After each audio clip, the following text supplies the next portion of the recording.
a passionate instigator and dynamic problem solver. Dr. Kevin Ross Emery, the host of the Dr. Kevin Radio Show, will be taking you outside the box, behind the curtain, and identifying the load of BS we are fed every day.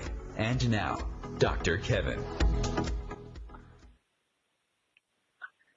Hello, hello, hello, and welcome to the Dr. Kevin Show here on OMTimes, where we're changing the world. Wait for it, one ohm at a time. Now, if you have been keeping up on the post at My Dr. Kevin or on the Dr. Kevin Show, either one, or you tuned in last week, you know that we were hit by the dreaded Mercury retrograde virus. And the dreaded Mercury retrograde virus flipped Lori and Matt for such a loop that Lori showed up on week 1 and Matt is here on week 2, and our heads are still spinning. So if you thought you were tuning in for Thoughtful Thursday, well, after today's show, you can go and go to the archives, and you can hear Thoughtful Thursday, because Thoughtful Thursday was last Thursday's thought. And if you're here to hear Matt Connarton Unleashed, then you're at the right place at the right time. Matt, welcome. Thank you, Dr. Kevin. By the way, it's interesting that you mentioned spinning heads, because just yesterday on my program, John Hopwood and I were discussing The Exorcist. Oh, yeah.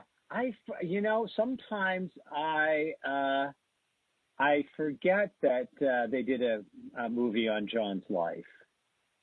No, that's Exorcist 2. Oh. That was okay. the sequel. Yeah.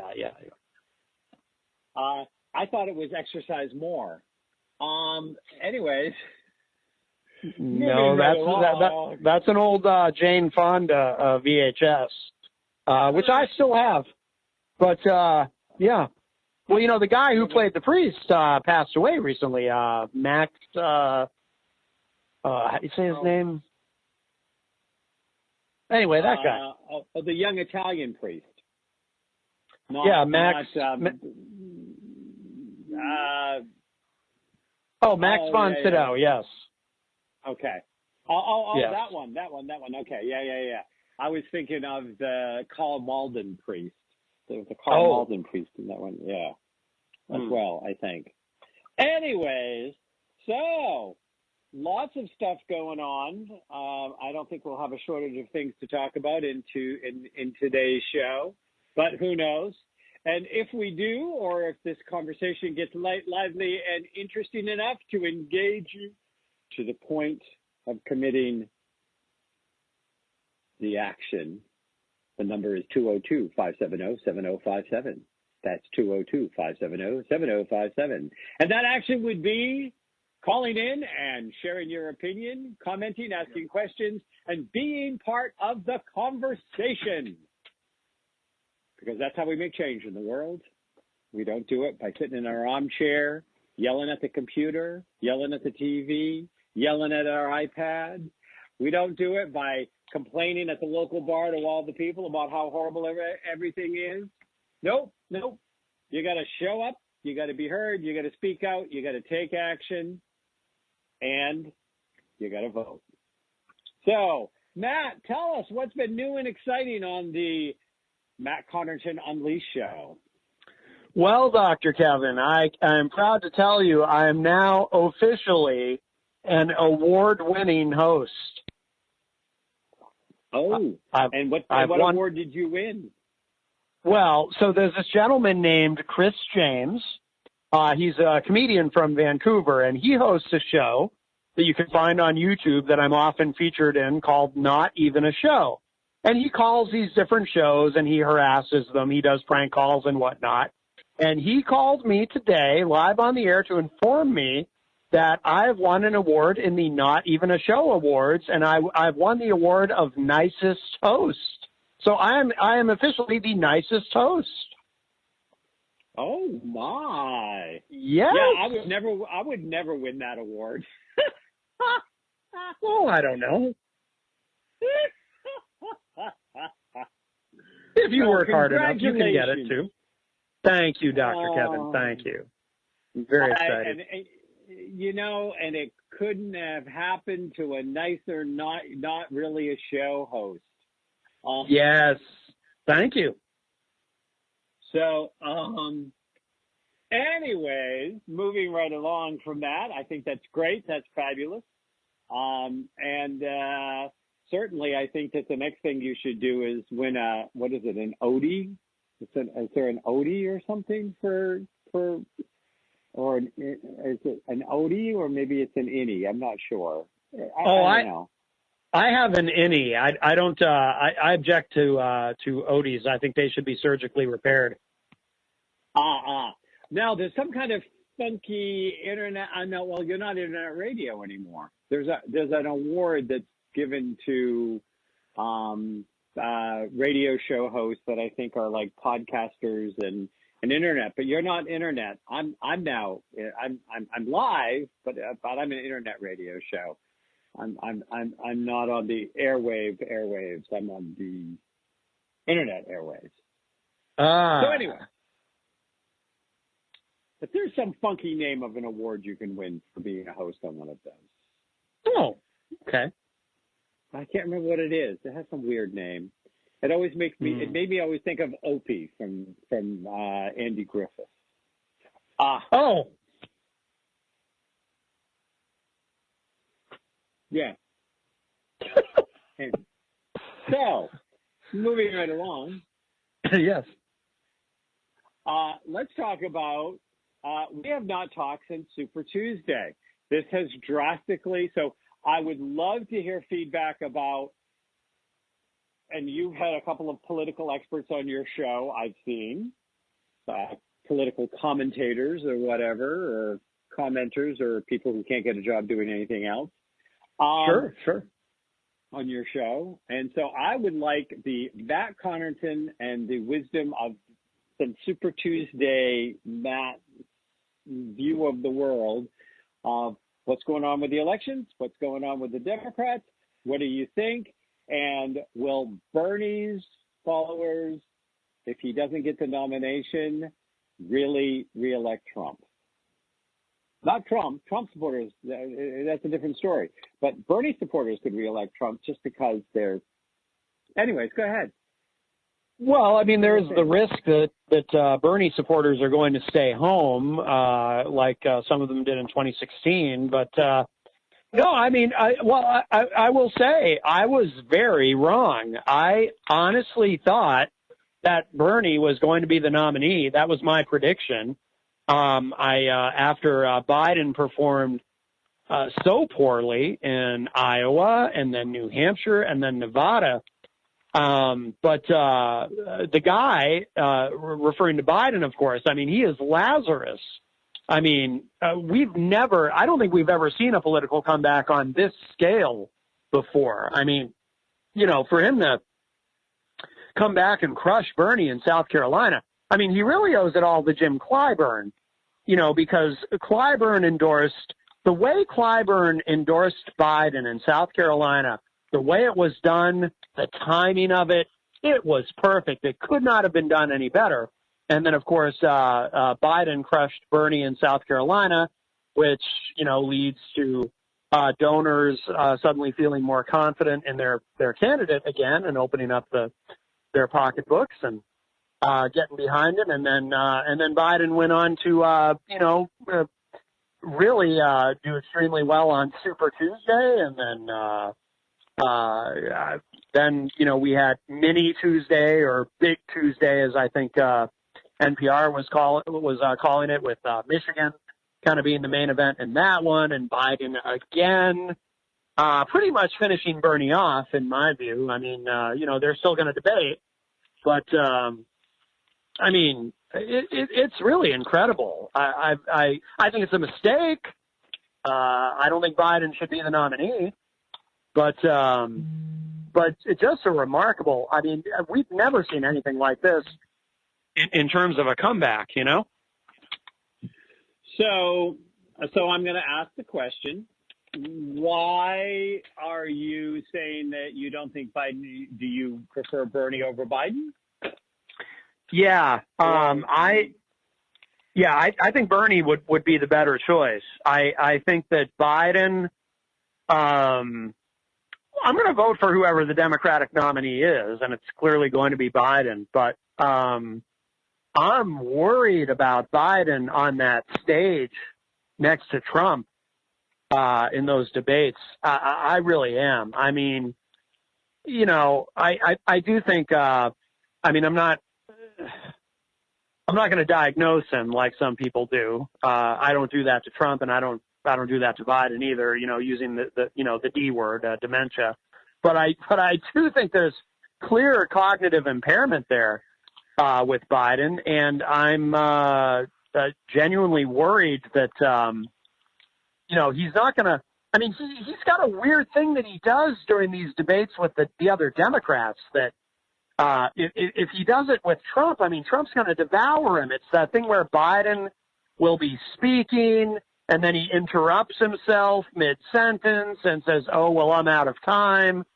And then, in that last debate, you know, he was doing that and then getting mad at the moderators and then saying things like, "Well, I'm not going to be quiet any longer." And it's like, dude, they're not even interrupting you. You're interrupting yourself. And just, it's not good.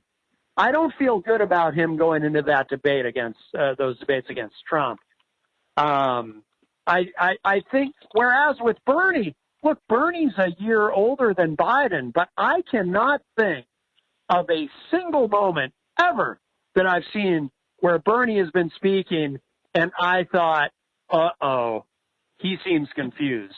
It happens all the time with Biden. And I used to think, too, well, you know, that's probably just Biden being Biden because he's always been gaffe-prone and whatnot. And then, and he's just getting a little older.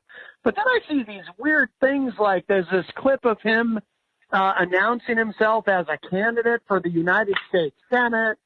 And it's like, oh, he didn't even catch himself. Like, yikes! I'm very concerned.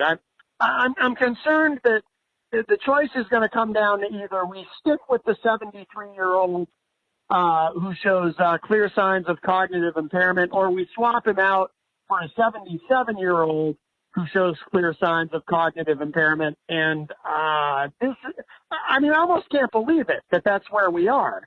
But that's where we are. Yeah. So I'm very worried, Dr. Kevin. I'm very concerned. Yeah, well, as you know, Biden was not my first choice. I wanted somebody who was half his age and twice the man, as far as I'm concerned, but that's beside the point. Not mentioning any names. Right. But that being said,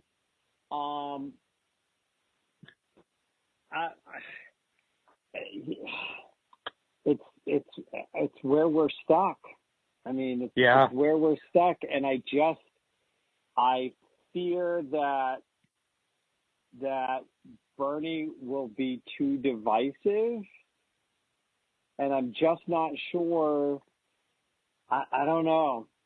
It is tough, but I think now I wanted to get some of your thoughts on this as well, but, I think that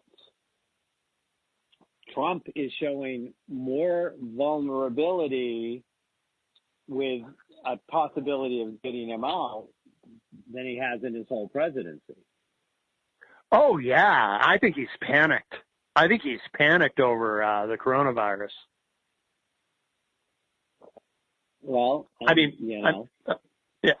staring down the barrel of a recession. And, he's always hanging his hat on how well the economy is doing. This is, and he doesn't, did you watch his address, last night to the country from the Oval Office? I mean, is he doped up on something? People speculate about all this stuff and I kind of shrug it off, but he looks like he's sedated or medicated or there's something there. I don't know what they do to him to get him through it, but and then he can't pronounce certain words, and he's making these weird noises with his breathing, and oh God, it's a disaster. So, well, it is a disaster, and I think that, you know, we with the move into the bear market, the screw up with the coronavirus, he's setting up Pence to take the fall for it. Yes. Yes. I mean, that's just really obvious, and Pence has got to know that he's being set up. I mean, I can't think that Pence is that thick that he doesn't Right. realize that he is being set up for this.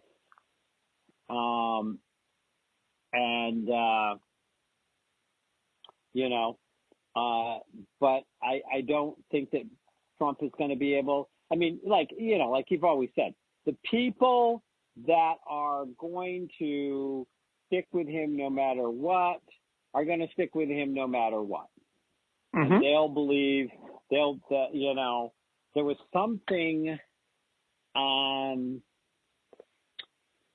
I saw today. There was some evangelical minister. I wished I had tagged it actually, but he was talking about that he was preaching to his people to not take, and they had like some of this on video. I couldn't stomach to watch it, I have to say. I just looked at the recap, but to not worry about taking in the coronavirus precautions, that it wasn't necessary, that this really was just all made up to try to take God's chosen one out of the White House. Right. Yeah, I mean, I'm just like, okay, well, the nutcases are out in full form. The question is, had some amazing numbers show up, like the Texas thing. Have you been paying attention what's been going on down in Texas? No, I have not. They had one. We'll be right back here on the Dr. Kevin Show at OMTimes.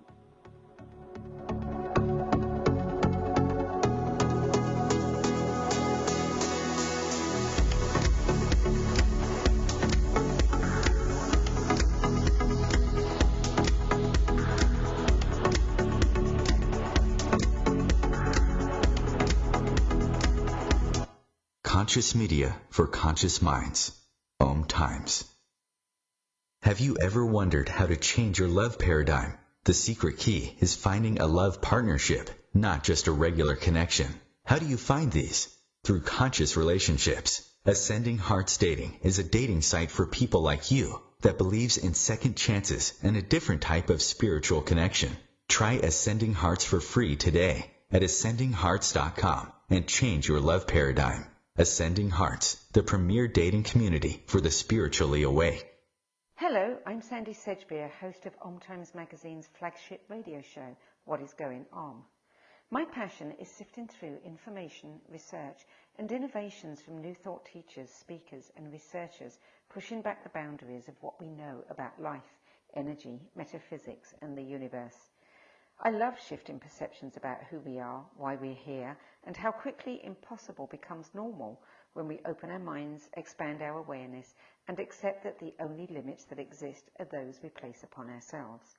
So if you're the kind of forward-thinking, eager investigator of what lies beyond the current reality that most perceive, why not make a date to come play with me in the field of possibilities at 4 p.m. Pacific Time, 7 p.m. Eastern Time every Thursday, and together we can discover what's really going on.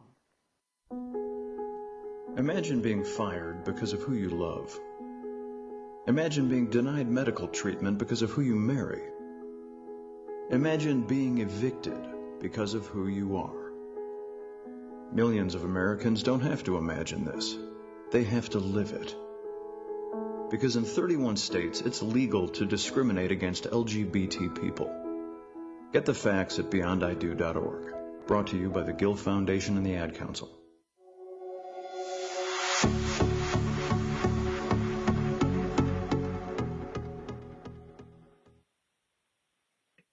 Hello, hello, hello. And we're talking about what's going on in Texas. Well, there's a lot of stuff going on in Texas that the voter turnout has been going over the roof. And that's going to help the Democrats, and they're looking that they might actually turn Texas blue. That would be pretty big. Wow. And they've been doing a lot of that. One of the things that stood out to me was in Houston, Siri Preston Kukani drew attention for his unorthodox effort to diversify his campaign. This was 2018. His volunteers and staff reached voters in 15 languages. And he hopes to double it, that to 30 languages this time. In this primary that they just did in Texas, the primary turnout in the district grew from 29,000 to over 65,000, a 110% increase. Wow. Yeah. They're looking that there's a very good chance of them turning over the 5 major cities in Texas. And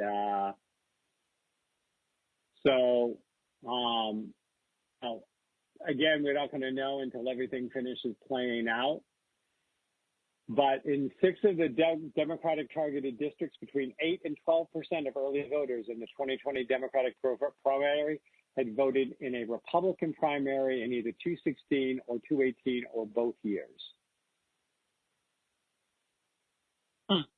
So they're getting new people enrolled, they're getting new people signed up, and 8 to 12% of people have switched from Republican to Democrat. Yeah. Wow, that's remarkable. Wow. In 6 of the Democratic targeted districts that they're going after, they think they can change. So, anyways, I just found that that's an interesting statement. I also find it interesting that in 2012, because there's been this move going on in Texas, that Mitt Romney carried 6 of the seats by at least 20 points. But Trump's margin 4 years later was 10 points or less in 5 of them. So he carried them, but not by half the margin that Mitt Romney did. Yeah.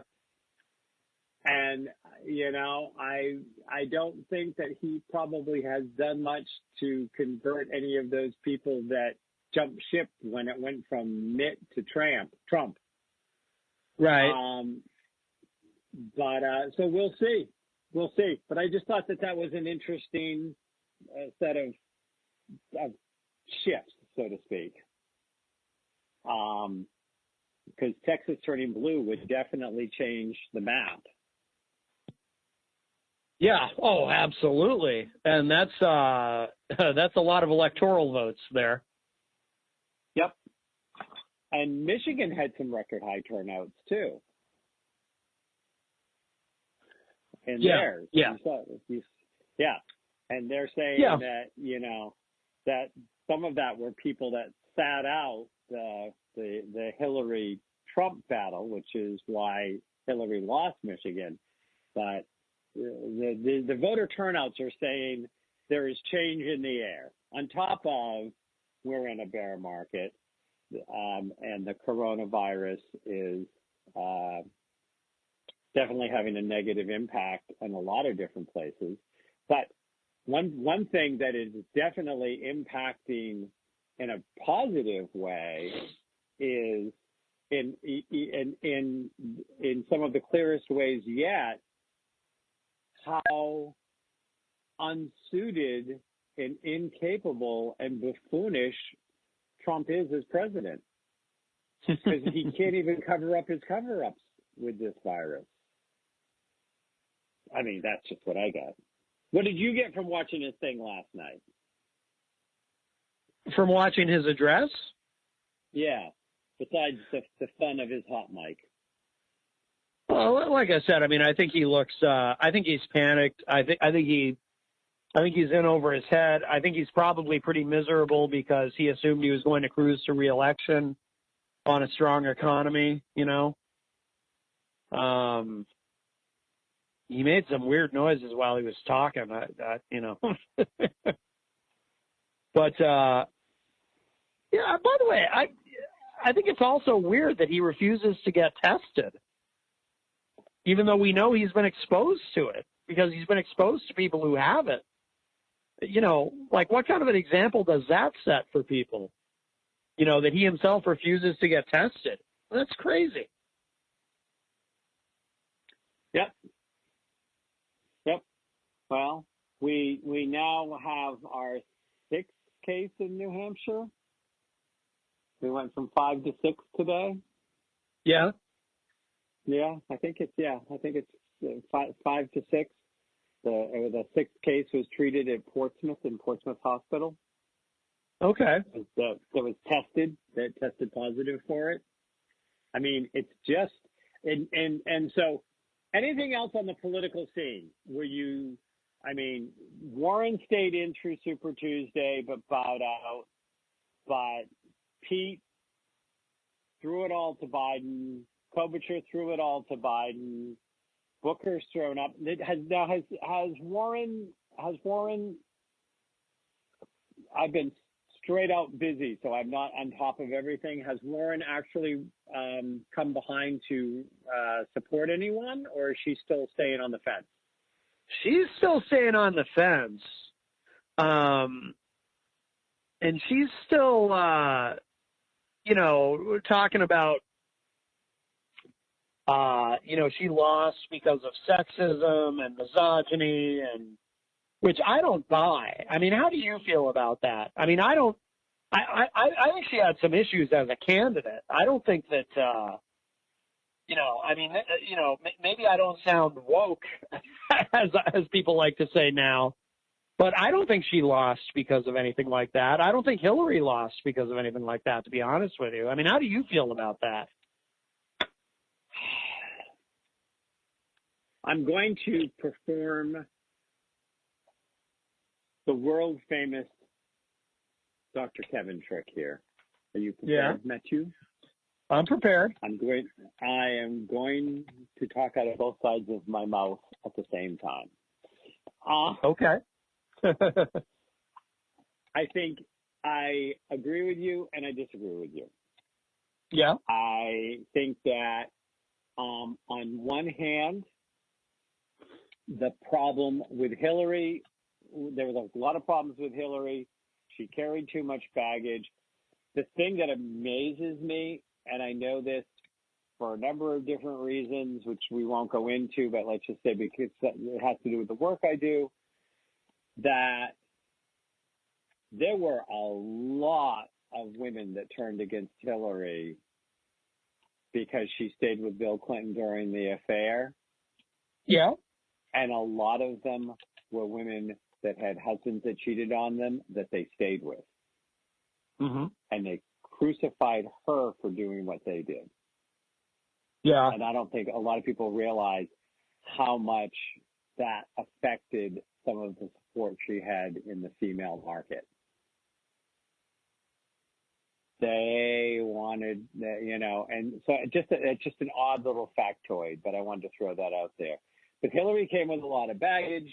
She came with a lot of establishment, and I just think that she was just too tied up. On the other hand, and I think with Elizabeth Warren, I think that people have got burned out on aggressiveness with Trump to some degree. Mm-hmm. I think Warren had some good solid plans. I think that she's a highly intelligent woman. I still think she would make an excellent vice president, or she would be good in some kind of cabinet position, holding people accountable that are screwing over the American public. I think there's a lot of places where she could serve this country, and would love to see her in some kind of position to do so. Mm-hmm. I mean, she actually used to be a school teacher. She would definitely do a better job than Betsy there.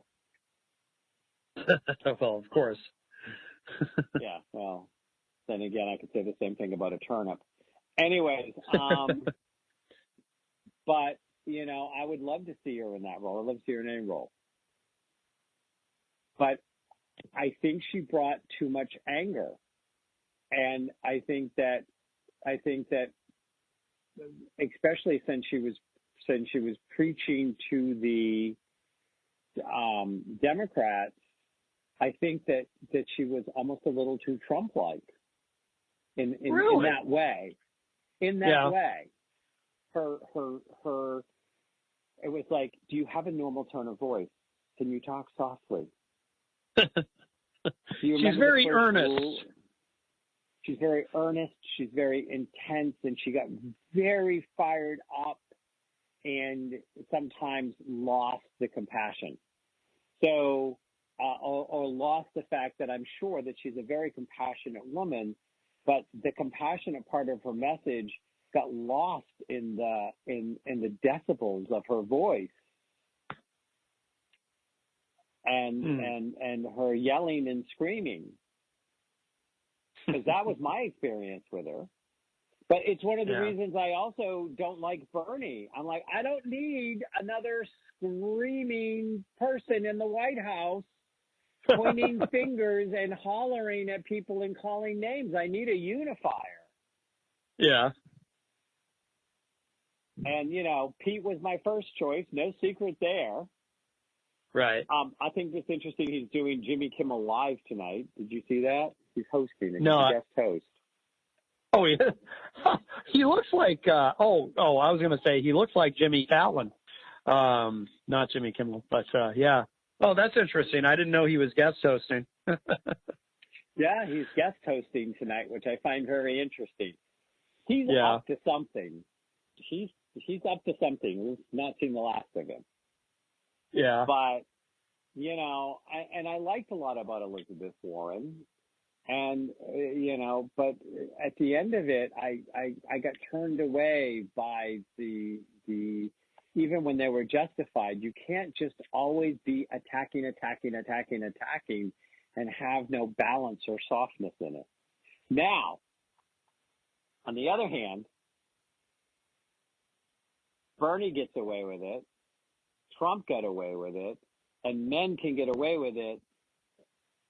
And there's more tolerance than when a woman does it. When a woman does it, she's screeching. She's a bitch. She's a ball-busting bitch. Right. Right, I do think that there is a double standard. And I think that it has to do with this patriarchal, misogynistic, scared to the point that the old white men are peeing in their pants about the idea of a woman taking power. But let's look at it. What are some of the best run countries in the world right now?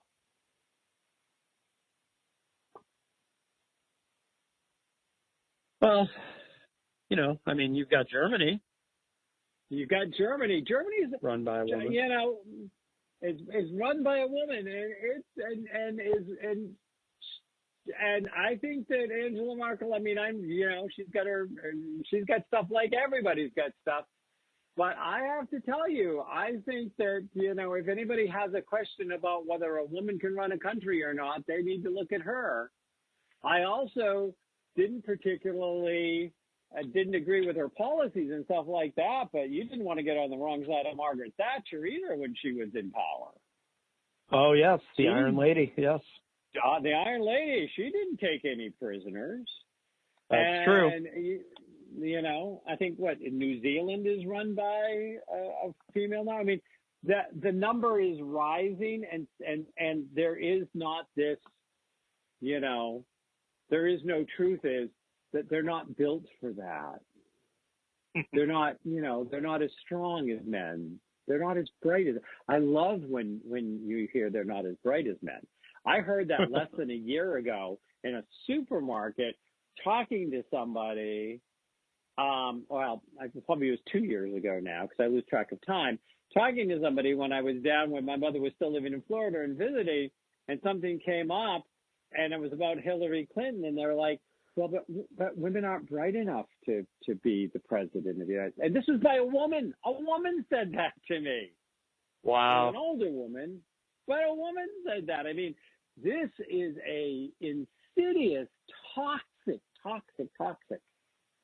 So I will not say that I think it was the only reason, but I always remember, you remember my friend Dara. Of course. Yep. And I always remember Dara when Obama and Hillary were going after the nomination. She goes, this country is not ready for a woman. They will elect a black man before they elect a woman because the woman still scares them too much. A woman in power is still too scary to them. And she called that as early on before Obama started running things, like running the table with delegates and stuff. Yeah. She said, this country's not going to do it. You got it. So, anyway, so I cannot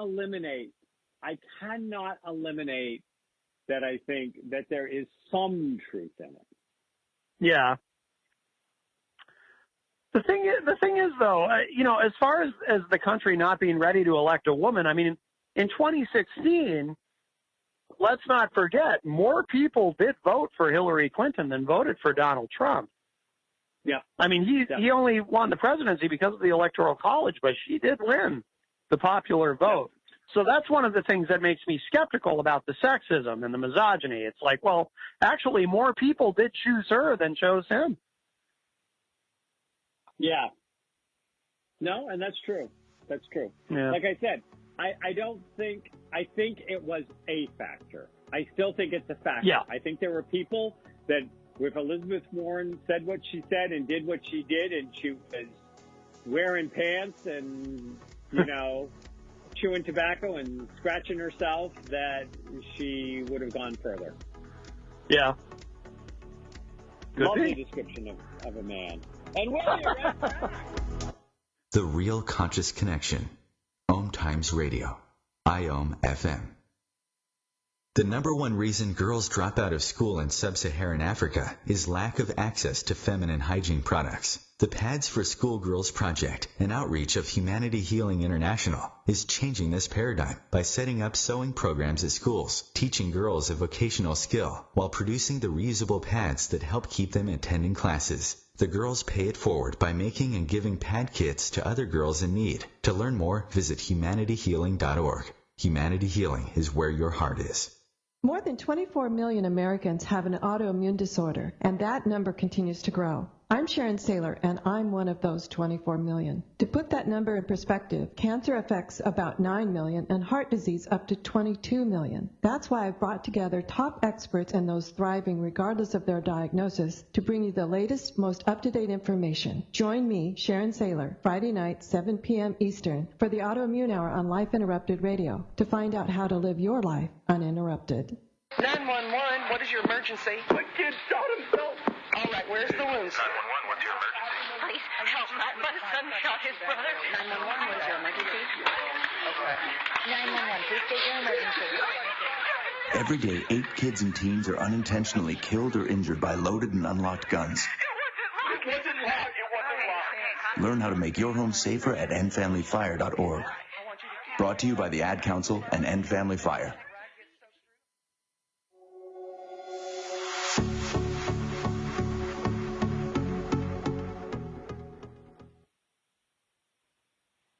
Hello, and welcome back to the last segment of this week's Dr. Kevin Show here on OMTimes, where I'm on with Matt Connarton from Matt Connarton Unleashed. You can find Matt, you can hear Matt from 4 to 6 on his drive time show at WMNH or 95.3, or you can go to IPMNation.com. And click in, and you can listen to the show live, and you can call in, and you can be part of the award-winning Matt Connarton Unleashed Not a Show show. Is that what it was? Not a show? Not really a show? Not a show? What was the award? Not Even a Show is the show that Chris James does, and Not Even a Show has awarded me nicest host. There you go. Nicest Yes. host. Yes. Yeah. I'm sure Jenny's very proud of you. I'm sure she is. She should be. Yeah. So, anyways, well, and you know, we see this, we hear it. It's insidious. It plays a factor at some point. I think some people, but you're right. I mean, Hillary did get the vote, and we won't go into this because we never agree on the Electoral College, but it's broken, and if it needs to either be eliminated or fixed. I would be happy if they just had an electoral representative vote. So that way, everybody's vote would be a whole lot closer to counting than it does and it is now. So, I agree. I agree. Yep. If 49% of the state goes Republican and 51 goes Democrat, and the Democrats get 51% of the electoral votes, and the Republicans get 49%, and then we would have a true representation. I don't know why that doesn't. You've only got two states that do that. I think it's Maine and California that split the vote. I can't remember. I'm not sure, to be honest. I don't remember either. There's a couple of states that do that, but I think that if you did that, then you would definitely bypass this, that 4 to 5 states make the decision. Right. Yeah, agreed. Yep. Okay. So anything else on the political horizon that you want to talk about? Anything else that's up? Anything else that you think is interesting that people aren't paying attention to? Because you pay attention to this much closer than most people do. Anything you want to wave? Anything? It looks like Bernie is going to beat Joe in California, but they split up the delegates. The split up of the delegates for the primary. Joe's still going to be enough that he's definitely sailing to. Let's just hope he remembers to show up. Yeah. To the. I did notice they did move. They moved the next debate they're moving it to Arizona. I forget where it was supposed to be. But they're moving it because of coronavirus concerns. Oh, they're moving it from Washington, D.C. to Arizona. Oh, I'm sorry, I got it wrong. They're moving it from Arizona to Washington, D.C., according to what I'm looking at now. Oh, I got it backward. And there will not be an audience there. No live audience. Yep. Interesting. I heard that. I heard there's no live audience. So I have to ask, what do you think? Do you think he's got corona disease? Do you think that's why he won't get tested? Trump? Oh, probably, yeah. He probably thinks it'll look bad if it turns out he has it. Well, I mean, he does fit the right demographic of being at risk. Yes. But I always say, though, I mean, I'll give Trump credit for, what is he, 73 years old? I'll give him credit for this. I mean, to be able to be that age and eat the diet that he does and not have had colon cancer is pretty impressive. Yeah, well, but he doesn't use it that much, because if he did, he wouldn't be so full of it. See, that's one way to think about it. Well, but he probably, and I say this, it's going to sound snide, and I guess there was a part of it that maybe is snide, but that's beside the point. It's my show. I can be snide if I want to. That's right. Although you'll never win nicest host that way. Yeah, I'm never going to win nicest host anyway. I'm not bucking for that award. You saw yours there. Okay. there's a term that we talk about somebody having the constitution of a cockroach. Uh-huh. And, and that refers to somebody who has a very strong, because you can't kill cockroaches. I mean, if there was a nuclear bomb in New York City, the cockroaches would survive. Everything else would be dead, but you'd still have cockroaches. And so, Trump probably has the constitution of a cockroach. God knows he has many other traits he shares with them. So why not the Constitution? Certainly, yes. Makes sense to me. And yet he's never read the Constitution. I think there are too many big letter words. There are. I think you're right. Yep. He actually made a comment about it once. Did you see that? He said something about it's like it's written in a different language or something. It's like, geez, guy, you're the freaking president. Come on. Yeah. So I'm gonna move this away because there was no other political insight or epiphanies or wonderful things. So what's your take on the coronavirus? What do you think about all of this madness?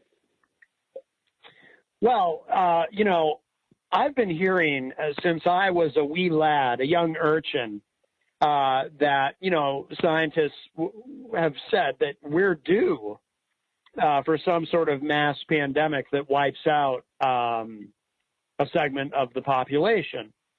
Some sort of plague or something. So maybe this is that. I mean, I'm not personally worried. I'm a relatively young man and in my 40s and in generally good health. So, if I get it, I'm not concerned, but I worry about giving it to Jenny, who has health concerns or giving it to someone else who is in a high risk group. I worry about that. I mean, I know if I get it, I'll be fine, but and I worry about the damage it's doing not only to people's health, but economically and so forth. There's a lot of heavy implications with this. We'll get through it. It's not the end of the world, and I don't think it's going to end up killing millions of people or anything like that. But we've never seen anything quite on this scale. These things come and go, and I think that there's been comfort in the way these things have come and go in the past, almost to the point where some people have felt free to be kind of flippant about this, because in the past we've seen things like Ebola or SARS or avian flu or, we could go on and on. There's been so many. But this is different. And, I had Brian Brody, who hosts a show online called The Brian Brody Show, on my show the other day, and he was being kind of flippant about it and saying, talking about there's a data point that keeps getting repeated by a lot of conservatives who don't want to take this seriously. And they keep getting it wrong. They keep saying that, well, what's the big deal? Even at a mortality rate of 3.5%, the flu has a mortality rate of 1%. So, 3.5% isn't that bad. And the thing that they keep getting wrong, and it drives me nuts, is they keep repeating this falsehood. The flu does not have a 1% mortality rate. The flu has a 0.1% mortality rate, or 0.1% mortality rate. And I'm terrible at math, and even I understand that. I mean, the flu's mortality rate is so small, if you were to round it to the nearest full percentage point, you would be rounding it to 0%. So that's how serious a 3.5% mortality rate is. And it could be lower, and we just don't know. There could be a lot of people who've had this who didn't know that they had it because it came and went, and they barely had any symptoms. But we only know what we know, and we have to go by those numbers, what we know. And what we know is the CDC says this as a 3.5. Actually, I saw today somewhere between 3.5% and 5% is what they're projecting. So it's serious, and it's not to be taken lightly. And it's frustrating to see all these things being canceled and shut down, and but I think we have to err on the side of caution. And as long as we do that, we'll get through it relatively unscathed. It's going to take a while for the stock market to rebound, but we'll be okay. But we have to be smart about it. And I worry that Trump has been kind of flippant about the whole thing, at least in the beginning. Now he seems to be taking it seriously. Now he seems to be panicked. But, you know, but we'll be okay in the end. So I just want to read you something. Mm-hmm. So I believe this is fairly like within the last day or two. I'm trying to see if I can check a date because I don't want to be reading something. It's March 3rd, so it's a little old comparatively with how fast this thing is moving. Mm-hmm. But one of the things that I found is that, yes, the percentage rate for the elderly, which are fatality rate was 14.8% in people 80 or older. Okay. Likely reflecting the presence of other diseases, a weaker immune system, or simply worse overall health. By contrast, the fatality rate was 1.3% in 50-somethings, still much higher than the flu. 0.4% in 40-somethings, still much higher than flu, and 0.2% in people 10 to 39. Yeah. Higher than the flu. So it is higher than the flu in all the categories. Oh, yes. Absolutely. Yeah. And, you know, and so besides the fact that they're misquoting the number, which, you know, seeing how they, you know, that a lot of these are the ones that keep on saying that they're going to eliminate the debt and balance the budget and then get us $3.5 trillion more in debt. Their math doesn't work very well anyways. So they just may be mathematical idiots. You know, if they're idiot savants, it would be one thing, but they forgot the savant part. But that that there have been deaths in all the age groups. I had somebody say that only old folks die, and I'm like, no. There's a guy in Connecticut right now who's, I think he's in his 40s that I was reading about, and he has been in a medically induced coma. He's the father of brand new twins, and he ended up getting so sick that they put him in a medically induced coma, and they have him on an artificial lung to keep him breathing, and they're hoping he's going to get better. But that's some serious stuff. And this was a guy that did not have a compromised immune system. So I don't want to panic people, but I see all this stuff on the web of misrepresenting figures of, oh, well, you know, here, you know, this one killed so many people. Yeah, over its whole life, this thing's only been around 2 months. Right. 2.5 months that we know of. And it's got a ways to go. Of course, you know, we know it's all going to be gone away and cured by April. We know because our president told us so, right? Wasn't that what he said originally? Oh yeah, just stay calm. It'll go away. Oh yeah. Yeah, I know a lot of people that have survived by saying that about him. Just be calm. He'll go away. Yeah. Rather than later. But